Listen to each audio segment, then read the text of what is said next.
안녕하십니까. 행복한 안식일입니다. 2020년 5월 30일, 벌써 5월의 마지막이네요. 5월 30일, 5월의 마지막 안식일 예배 시간에 방송을 통하여 동참하시는 우리 모든 성도님들 예수님의 이름으로 환영합니다. 지난 한 주간도 평안하셨습니까? 또 건강하셨습니까? 지난주 주지사에 이어서 LA 카운티에서도 최종적으로 준비가 된 교회들로부터 교회를 리오픈해도 된다라고 하는 행정명령이 내려졌습니다. 그래서 5월 27일, 지난 수요일이죠. 오후 3시 30분 저희 교회가 속해 있는 서던 캘리포니아 컨퍼런스 남가주 합회는 모든 교회 목회자들을 초대하여서 약 2시간에 걸쳐서 CDC로부터 전달받은 이 교회 리오프닝에 관한 가이드라인을 약 30페이지에 달하는 그 분량을 Guidelines and Protocols for Reopening Church 내용을 자세하게 설명해 주면서 여러 교회들로부터 목사들로부터 자세한 질의응답을 해주는 그런 시간을 저희가 가졌습니다.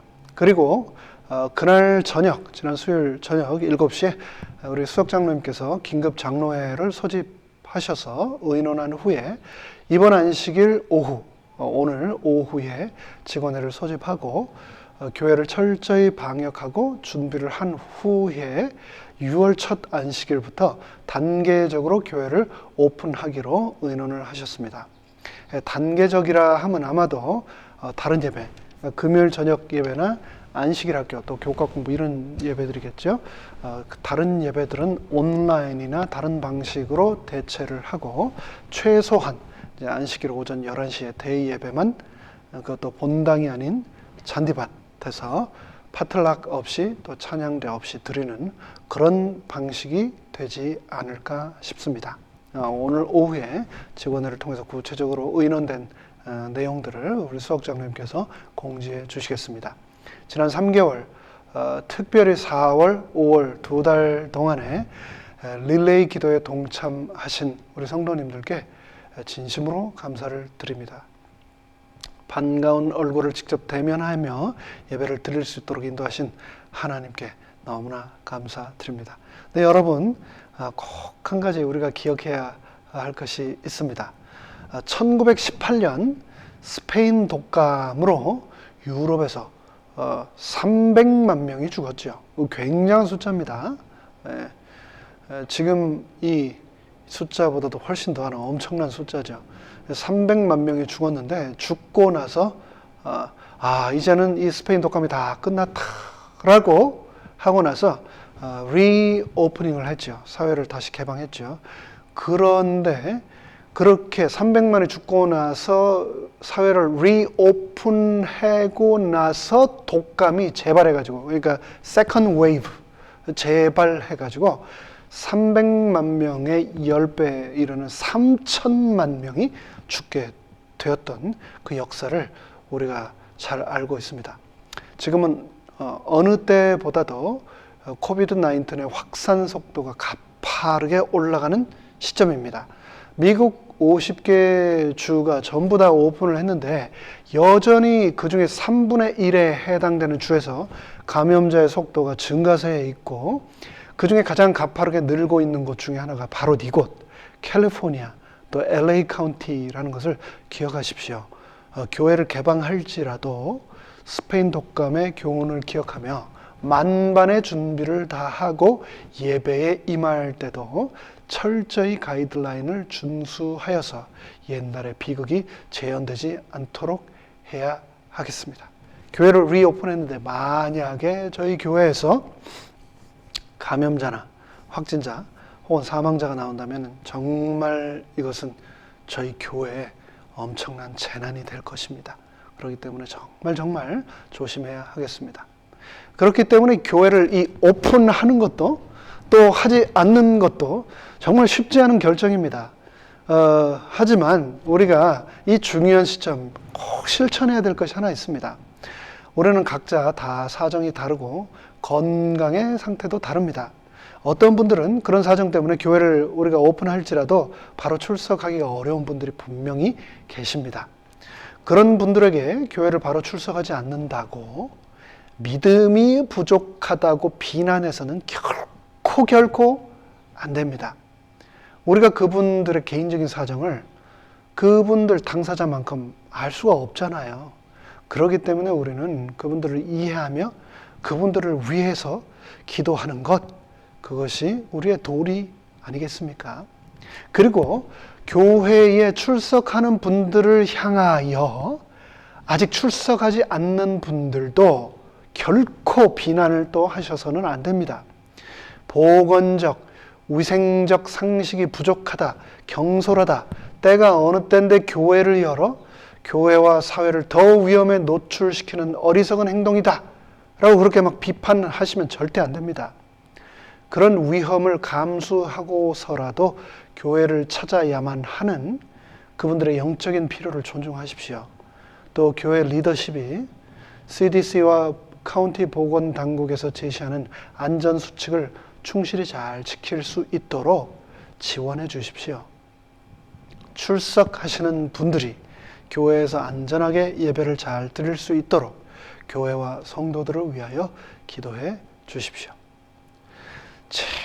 제발 카톡으로 성경절 대가면서 예배 참석하는 사람, 참석하지 않는 사람 나누어서 싸우지 마시기 바랍니다.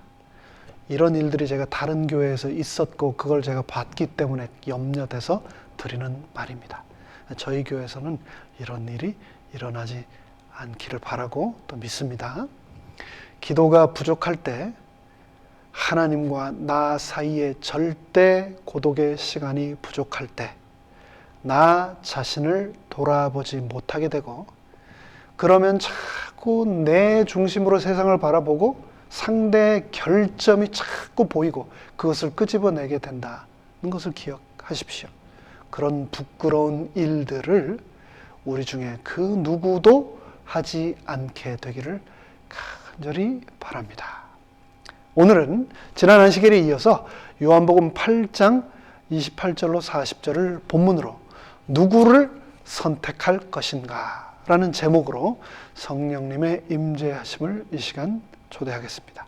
다 함께 머리 숙여 기도드리겠습니다.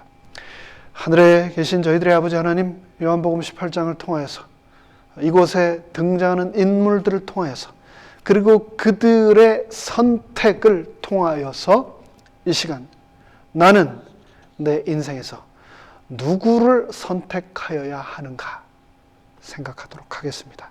성령님께서 친히 우리에게 우리 마음속에 말씀하여 주시옵소서. 예수님의 이름으로 간절히 기도드리옵나이다. 아멘. 자, 오늘의 본문 요한복음 18장 28절로 40절을 함께 읽도록 하겠습니다. 각자 계신 가정에서도 성경책을 펴시고 저와 함께 입을 맞춰 목소리를 내어가며 조금은 길지만 이 본문을 함께 읽도록 하겠습니다. 28절입니다. 그들이 예수를 가야바에게서 관정으로 끌고 가니 새벽이라. 그들은 더럽힘을 받지 아니하고 유월절 잔치에 먹고자 하여 관정에 들어가지 아니하더니 그러므로 빌라도가 밖으로 나가서 그들에게 말하되 너희가 무슨 일로 이 사람을 고발하느냐 대답하여 이르되 이 사람이 행악자가 아니었다면 우리가 당신에게 넘기지 아니하였겠나이다. 빌라도가 이르되 너희가 그를 데려다가 너희 법대로 재판하라. 유대인들이 이르되 우리에게는 사람을 죽이는 권한이 없나이다 하니 이는 예수께서 자기가 어떠한 죽음으로 죽을 것을 가리켜 하신 말씀을 응하게 하려 함이로라. 이에 빌라도가 다시 관정에 들어가 예수를 불러 이르되 내가 유다인의 왕이냐? 예수께서 대답하시되 이는 내가 스스로 하는 말이냐? 다른 사람들이 나에 대하여 내게 한 말이냐? 빌라도가 대답하되 내가 유대인이냐? 내 나라 사람과 대제사장들이 너를 나에게 넘겼으니 너는 무엇을 도대체 하였느냐? 예수께서 대답하시되 내 나라는 이 세상에 속한 것이 아니니라. 만일 내 나라가 이 세상에 속한 것이었다면 내 종들이 싸워 나로 유대인들에게 넘겨지지 않게 하였으리라. 이제 내 나라는 여기에 속한 것이 아니니라. 빌라도가 이르되 그러면 내가 왕이 아니냐? 예수께서 대답하시되 내 말과 같이 내가 왕이니라. 내가 이를 위하여 태어났으며 이를 위하여 세상에 왔나니 곧 진리에 대하여 증언하려 함이로다. 무릇 진리에 속한 자는 내 음성을 듣느니라 하신대. 빌라도가 이르되 진리가 무엇이냐 하더라. 이 말을 하고 다시 유대인들에게로 나가서 이르되 나는 그에게서 아무 죄도 찾지 못하였노라. 6월절이면 내가 너희에게 한 사람을 놓아주는 전례가 있으니 그러면 너희는 내가 유대인의 왕을 너희에게 놓아주기를 원하느냐 하니. 40절입니다. 그들이 또 소리질러 이르되 이 사람이 아니라 바라바라 하니 바라바는 강도였더라. 40절까지 조금 긴 말씀이었습니다만 이 본문의 말씀을 다 읽었습니다. 우리는 지난 시간부터 예수님의 목요일, 예수님의 이 지상 공생에서의 마지막 목요일, 십자가 고난 전의 마지막 목요일의 행적을 살펴보고 있습니다. 고난의 행적을 이 요한복음을 통해서 계속 살펴보고 있는데요. 제자들과 최후의 만찬을 하신 후 겟세마네 동산에서 예수님께서 기도하셨습니다. 그 후 동산에서 군대와 대제사장들과 바리새인들 그리고 그들의 하속 아랫사람들에 의해서 체포되셨죠. 그 후 안나스와 가야바의 집에서 신성모독으로 사형언도를 받으셨고 그 후 합법적인 사형권을 얻기 위해 제사장들은 예수님을 끌고 빌라도에게로 갑니다. 빌라도는 예수를 유다의 분봉왕 헤롯에게로 돌려보내지만 다시 결국은 빌라도의 관정으로 오게 되고 결국 십자가형을 언도받으시는 것으로 오늘의 본문은 마무리가 됩니다.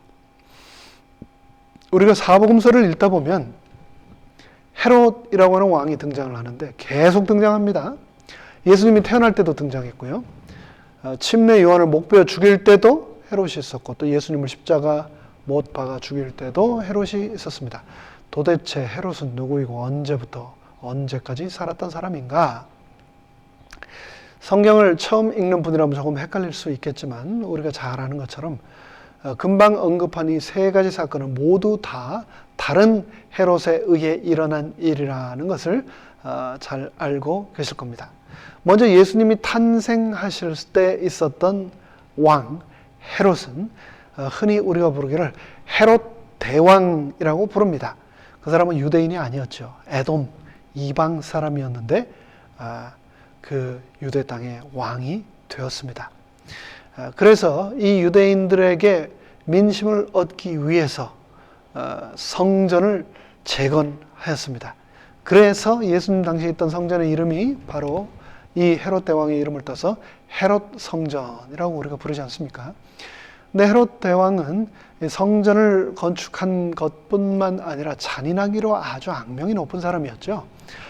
동방 박사들에게 메시아의 탄생을 알려달라고 했는데 끝까지 아무런 소식이 없자 2살 아래의 모든 영아들을 살해를 했던 잔인한 왕이었습니다. 남들만 아이들만 죽은 게 아니었죠. 자신의 2딸과 아내까지도 왕권의 위협이 된다 생각하여 다 죽여버린 정말 무시한 사람이었습니다. 그가 죽고 나서 예수님께서 갈릴리로 돌아가시게 되었죠. 이집트에서. 다시 등장하는 또 다른 헤롯은 바로 갈릴리에서 침례 요한을 목벤 헤롯이 등장하는데 이 헤롯은 헤롯 대왕의 둘째 아들 헤롯 안티파라고 하는 둘째 아들이라는 것을 역사를 통해 알 수가 있습니다. 헤롯 안티파는 갈릴리 지역과 베레아 지역을 다스렸었죠. 이 사람도 굉장히 정치적인 사람이었습니다.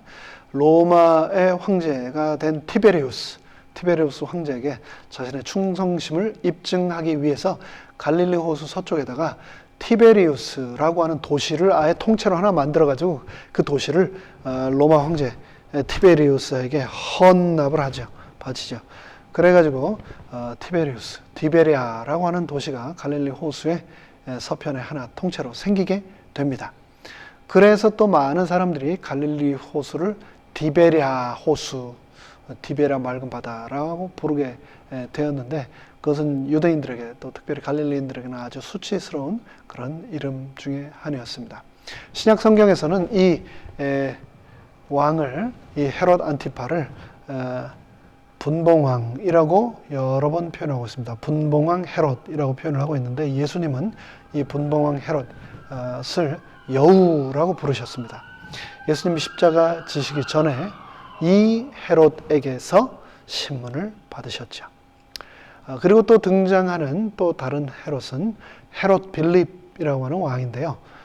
에돔 지역을 다스렸던, 또 헤로디아의 전 남편이었던 왕이 바로 헤롯 빌립입니다.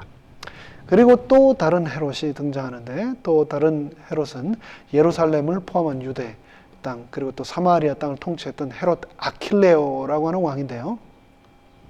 자신의 왕권 계승을 반대하는 유대인 3,000명을 학살하고, 그 아버지, 그 아들이죠. 이 헤롯 대왕과 같이 잔인한 행동을 서슴지 않다가 결국은 왕이 된 지 얼마 되지 않아서 AD 6년 때에 아우구스투스의 재판을 받고 고울이라고 하는 지방으로 추방됨으로 통치가 너무나도 짧게 끝나버리고 맙니다. 그런데 이 헤롯 아킬레오가 이 예루살렘에서 쫓겨남으로 이 예루살렘 땅의 통치를 위하여 로마에서 직속 총독을 파견하는데, 바로 그 인물이 오늘 본문의 주인공 빌라도입니다. 빌라도는 요한복음 18장에 보면 예수를 어떻게 해서든 풀어주려고 하는 아주 자상한 사람처럼 보이기도 합니다. 그런데 실상 이 빌라도는 헤롯 안티파스, 또 헤롯 아킬레오 못지않게, 헤롯 대왕 못지않게 아주 잔인하기로 유명했던 인물이었습니다. 누가복음 13장 1절에 보면 이렇게 기록을 하고 있습니다. 그때 마침 두어 사람이 와서 빌라도가 어떤 갈릴리 사람들의 피를 그들의 제물에 섞은 일로 예수께 아뢰니, 이게 갈릴리 사람들의 피를 제물로 드렸다라고 얘기를 하고 있는데요. 이 부분에 대해서 만나 주석은 다음과 같이 설명을 하고 있습니다. 여러 명의 갈릴리인들이 성전에서 빌라도에 의해 살해당하였다는 것이 그 보고 내용인데, 이러한 유의 사건들, 즉 식민지 통치자인 로마 총독 이 빌라도가 피식민지의 백성인 유대인들 사이에 반목 때문에 생겨나는 살상극이 그 당시에 아주 흔했다는 겁니다. 그래서 역사가 요세푸스의 기록에 의하면은 어떤 유월절 제사 때는요, 3,000명이나 되는 유대인들이 제단에 바쳐지는 짐승처럼 학살을 당했고, 또 다른 어떤 유월절에서는 무려 2만 명이나 되는 유대인들이 학살을 당했다라고 하는 기록이 있다고 합니다. 그렇게 유대인들을 죽여서 그 피로 제사를 드릴 만큼 잔인했던 사람이 바로 오늘에 등장하는 빌라도입니다. 근데 여기서 왜 예수를 죽이지 않고 자꾸 풀어주려고 하는가? 우리가 어렵지 않게 짐작할 수 있습니다. 빌라도는 총독으로서 업적을 세우고 제국에서, 로마 제국 내에서 승승장구를 하고자 하는 야망이 불타오르고 있는 그런 사람인데, 이 유대인들이 밀란을 일으켜서 문제가 발생하게 되면 헤롯 아킬레오와 같이 앞날에 맡길 것을 뻔히 그는 알고 있었던 겁니다. 그래서 그의 잔인함의 칼날을 감추고 유대인들을 달래려 하는 장면이 바로 요한복음 18장입니다. 요한복음 18장에서 예수님께서는 대제사장의 집에서 사형 판결을 받게 되시는데, 그 죄목은 다음과 같이 세 가지입니다. 첫째, 이 누가복음 23장 1절로 2절을 보면 이렇게 얘기를 하고 있는데요. 한번 읽어볼까요? 본문에서는 다음과 같이 말합니다.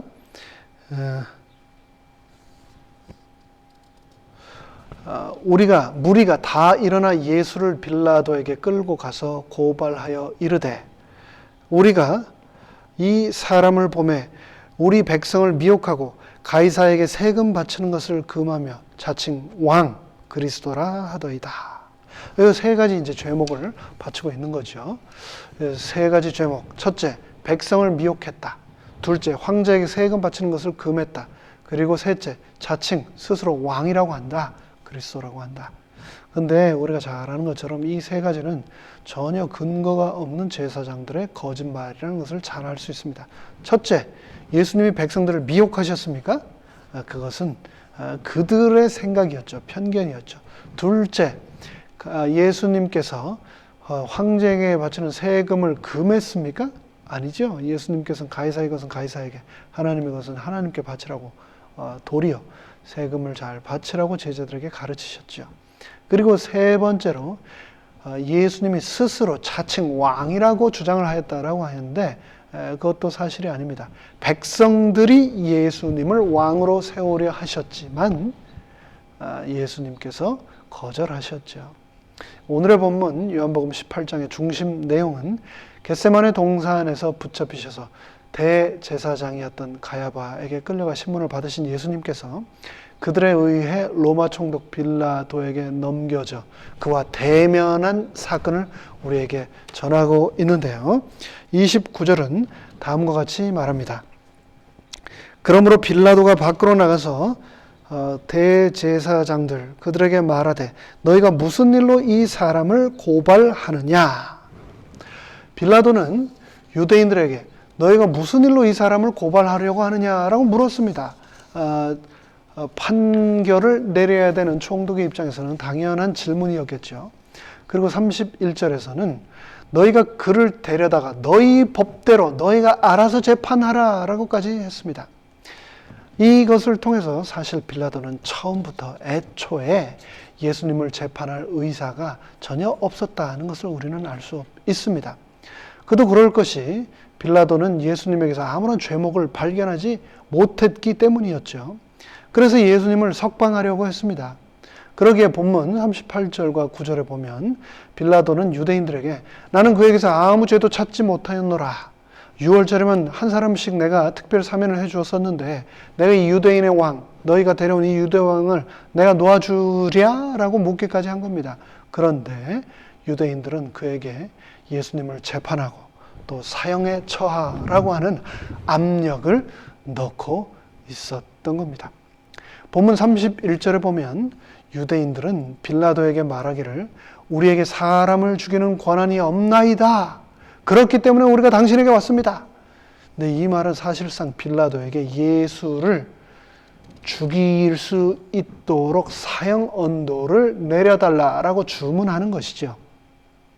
유월절을 지키기 위해 부정해지지 않기 위해 이방인인 빌라도의 집 그 관저에는 들어가지 않고 문 밖에 서 있던 제사장들, 유월절에 어린 양 예수를 눈앞에 놓고 재물 없는 유월절 껍데기뿐인 명절을 지키려던 그들의 헛된 죄사, 그들은 예수에게 사형 언도를 해달라 하며 빌라도에게 왔습니다.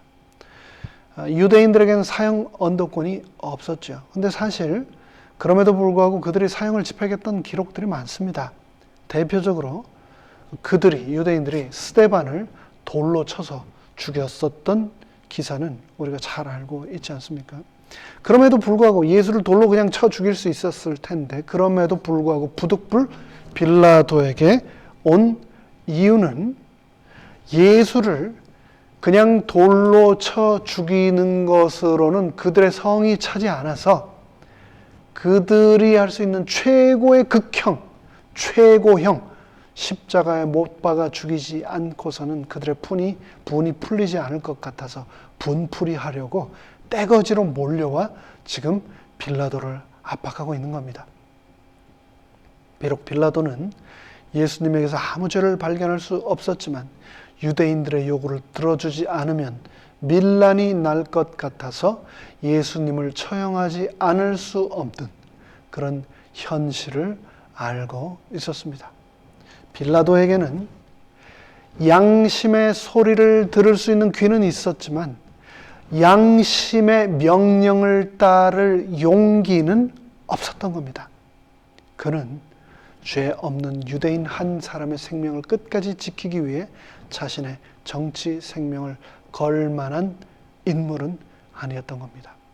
그것이 아닐지라도 어떤 사람에게서 대역죄나 반란죄 같이 아주 중한 죄목을 발견하지 않고서는 사형 선고를 내릴 수 없지 않습니까? 그것을 모를 리가 없는 빌라도가 예수님에게 사형 선고를 내릴 수 있는 근거와 명분을 제공하기에 충분하리라고 여긴 것이 아마도 예수님이 스스로 왕이라고 부른다라고 하였던 그 고소건이었던 것 같습니다. 그 당시 유대는 로마 제국의 속국이었죠. 또 따라서 유대의 왕은 로마 황제가 임명하는 것이었습니다. 그런데 스스로 유대의 왕이다라고 부르는 것은 로마 황제의 권한을 찬탈하는 일이며 로마 제국에 도전하는 일이 되었기 때문에 결코 용납될 수 없는 중죄, 또 사형에 처해져도 되는 마땅한 죄목이 될 것이었습니다. 그래서 빌라도는 예수님으로 하여금 그 말을 하게 하기 위한 질문을 던집니다. 33절입니다. 이에 빌라도가 다시 관정에 들어가 예수를 불러 이르되 네가 유대인의 왕이냐? 근데 사람의 생각을 꿰뚫어 보시는 예수님께서 빌라도의 질문에 대하여 직답을 피하시며 빌라도에게 도로 되물으셨습니다. 34절. 이는 네가 스스로 하는 말이냐 아니면 다른 사람들이 나에 대하여 너에게 한 말이냐? 이 말씀은 빌라도에게 너는 도대체 어떻게 생각하느냐? 라고 말해보라 라고 묻고 계신 겁니다. 비겁하게 자기 자신의 생각을 속이며 죄 없는 사람을 죽이려고 거짓된 명분을 찾으려 하지 말아라 라는 뜻이죠. 그러나 빌라도 또한 교활하고 아주 능수능란한 자였습니다.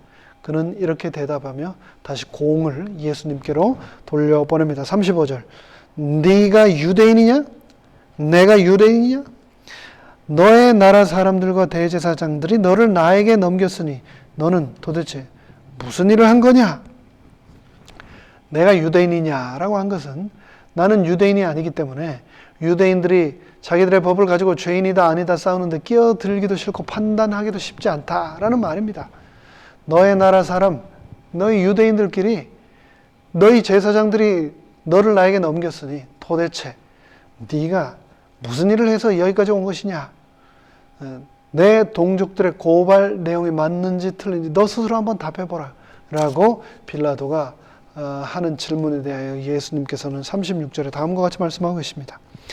내 나라는 이 세상에 속한 것이 아니다. 만일 내 나라가 이 세상에 속한 것이었다면 내 종들이 싸워 나로 유대인들에게 넘겨지지 않게 하였으리라. 이제 내 나라는 여기에 속한 것이 아니니라. 예수님께서는 내 나라라고 하심으로써 당신이 이 나라의 주인이심을 시인하셨으나 그 나라는 이 세상 나라하고 차원이 다른 나라임을 강조하셨습니다. 자기가 원하는 속 시원한 답이 계속 나오지 않자 빌라도는 또다시 37절에 이렇게 묻습니다. 그러면 네가 왕이냐? 네가 왕이냐 아니냐? 그것만 대답해라 라고 분명하게 요구를 하자 예수님께서는 다음과 같이 말씀하십니다. 너의 말과 같이 내가 왕이다. 빌라도가 이 대답을 원한 거죠. 그래, 맞다. 내가 왕이다. 나는 이것을 위해 태어났으며 이를 위하여 세상에 왔으니 곧 진리에 대하여 증언하려 함이로라. 무릇 진리에 속한 자는 내 음성을 듣느니라. 이 질문에 대해서 예수님은 피하지 않으셨습니다. 답변이 꼬투리가 되어 사형을 언도받을지언정 그 질문을 피하지도 진리를 왜곡하지도 않으셨습니다. 이 말씀 속에서 예수님께서는 다시 예수님의 나라가 어떤 나라인지 또 어떤 의미에서 예수님이 왕이신지를 분명히 밝히셨습니다. 앞서 이미 말씀하신 대로 예수님의 나라는 이 세상에 속한 것이 아니고 진리에 속한 나라이다 라고 말씀하고 계십니다.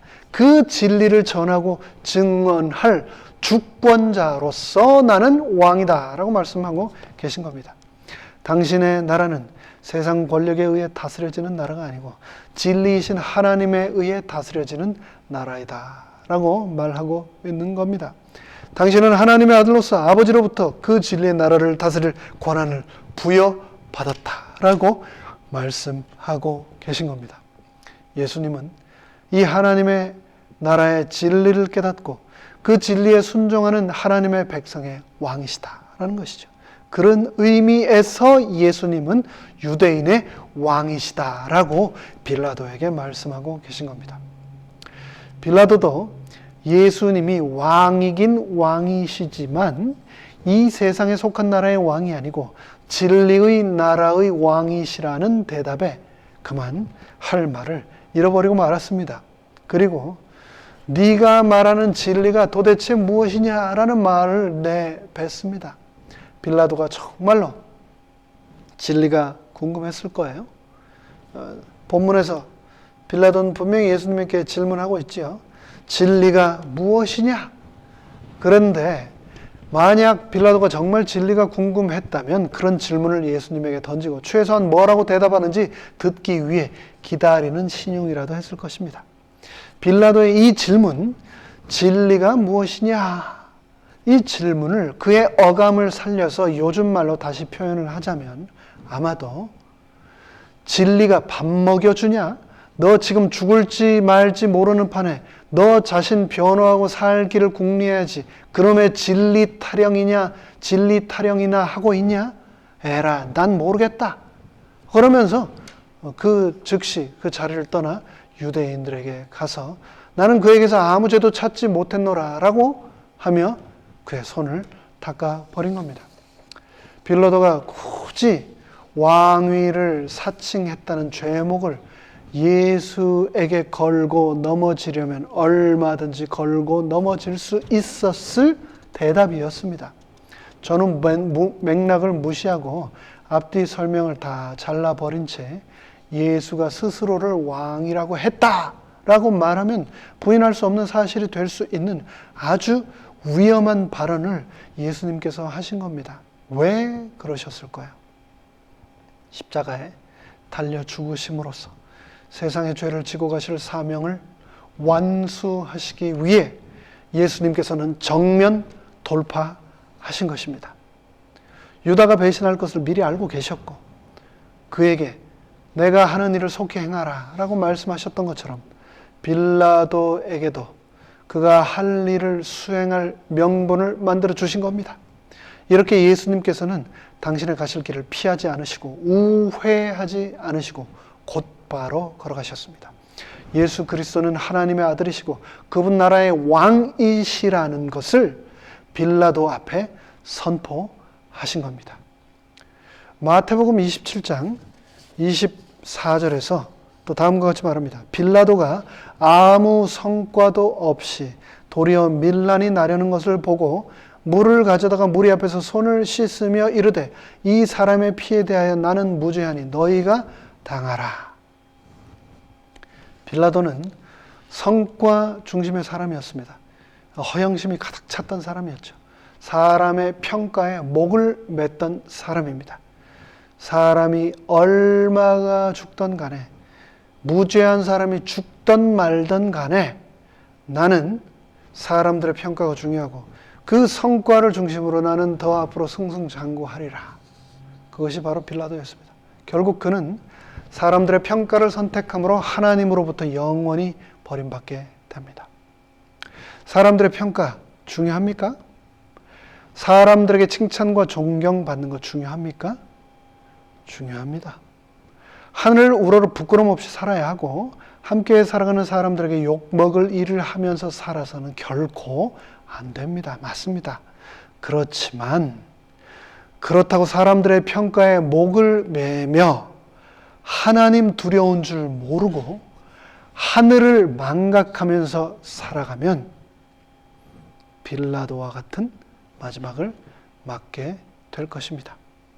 빌라도, 그의 이름은 창을 가진 자라고 하는 그런 이름입니다. 특별한 의미를 가진 이름이죠. 무인으로, 군인으로서 로마의 신임을 얻게 된, 그리고 이 유대 땅의 총독이라고 하는 그 자리까지 얻어낸 이 빌라도는 더 권력에, 더 명예에 목말랐고, 그래서 계속해서 더 승승장구하기만을, 사람들의 평가, 왕국의 평가만을 간절히 목말라 했었는데, 그는 주 1세기 유대와 사마리아를 약 10년 동안 다스린 제5대 로마 총독으로서 로마 제국을 위해 몸과 마음과 물질을 모두 바쳐 적극적으로 일하고 또 싸우고 공적을 세워 황제의 인정을 받아 무관인 그런 기사가 총독이 되었지만, 자신의 이익을 위해 무자비하게 죄 없는 사람들의 피를 흘림으로 결국 황제로부터 파면을 당하고 사형 집행 통보를 받고, 그렇게 사형이 집행되기 전 스스로 자살해 버림으로 비참한 최후를 맞고 맙니다. 나는 누구를 나의 삶의 왕으로 삼고 살아가고 있는가? 예수를 왕으로 모시고 살아가고 있는가? 세상에는 두 부류의 사람밖에 존재하지 않습니다. 죄의 종 아니면 의의 종, 사단의 종 아니면 하나님의 종밖에 존재하지 않습니다. 내 삶이 내 것이라고 믿는 순간 우리는 사탄의 종, 죄의 종이 된다는 것을 잊지 마시기 바랍니다. 우리 인생은 B와 D 사이에 C라고 하지 않습니까? birth, 탄생에서 death, 죽음으로 가는 그 사이에 C, choice. 탄생과 죽음 사이에서 우리는 언제나 선택을 해야 합니다. 죽는 날까지 우리는 선택을 계속해야 합니다. 매 순간의 선택 속에서 우리는 무엇을 깨달아야 할까요? 세상은 진리가 뒤집힌 곳이다 라고 하는 사실을 기억하시기 바랍니다. 예수님은 여러 정황 속에서 그가 이미 진리 그 자체이심을 증거하셨습니다. 진리는 거짓의 반대로 마귀가 거짓의 아비였다면 예수님은 진리의 아들이셨습니다. 그러나 오늘 우리가 세상에서 진리가 왜곡된 이유는 바로 이 세상 임금 어둠의 왕 때문이다 라는 것을 우리는 잘 알고 있습니다. 세상에는 진리를 왜곡하려는 이슈들이 쏟아져 나오고 있습니다. 우리는 그 진리를 뒤집어 이 세상을 회복해야 할 그러한 의무를 가지고 있습니다. 오늘의 본문 요한복음 31절로 32절 또 36절, 요한복음 8장 31절, 32절, 36절은 다음과 같이 말합니다. 그러므로 예수께서 자기를 믿은 유대인들에게 이르시되 너희가 내 말에 거하면 참으로 내 제자가 되고 진리를 알지니 진리가 너희를 자유롭게 하리라. 그러므로 아들이 너희를 자유롭게 하면 너희가 참으로 자유로우리라. 인생의 선택의 순간마다 거짓이 아닌 진실을, 비겁함이 아닌 용기를, 그리고 죽음이 아닌 생명을 선택하시기를 간절히 바랍니다. 빌라도는 선택할 수 있었습니다. 그에게는 예수를 풀어줄 것인지 바라바를 풀어줄 것인지 선택의 권한이 있었습니다. 그러나 그는 양심이 아닌 진리를 선택했고 정의가 아닌 인기를 택했고 예수가 아닌 바라바를 선택했습니다. 나는 내 인생에서 무엇을 선택하며 내 인생을 채워가고 있는가? 바라바가 아닌 예수를 선택하는, 예수가 내 인생에 채워지는 그런 삶을 살게 되시기를 간절히 바라며 말씀을 마치겠습니다. 다 함께 머리 숙여 기도드림으로 모든 예배를 마치겠습니다. 하늘에 계신 저희들의 아버지 하나님, 인생의 선택의 순간마다 거짓이 아닌 진실을, 비겁함이 아닌 용기를, 죽음이 아닌 생명을, 사탄이 아닌 예수 그리스도를 선택하도록 우리를 축복하여 주시옵소서. 예수님의 이름으로 간절히 축원하옵나이다. 아멘.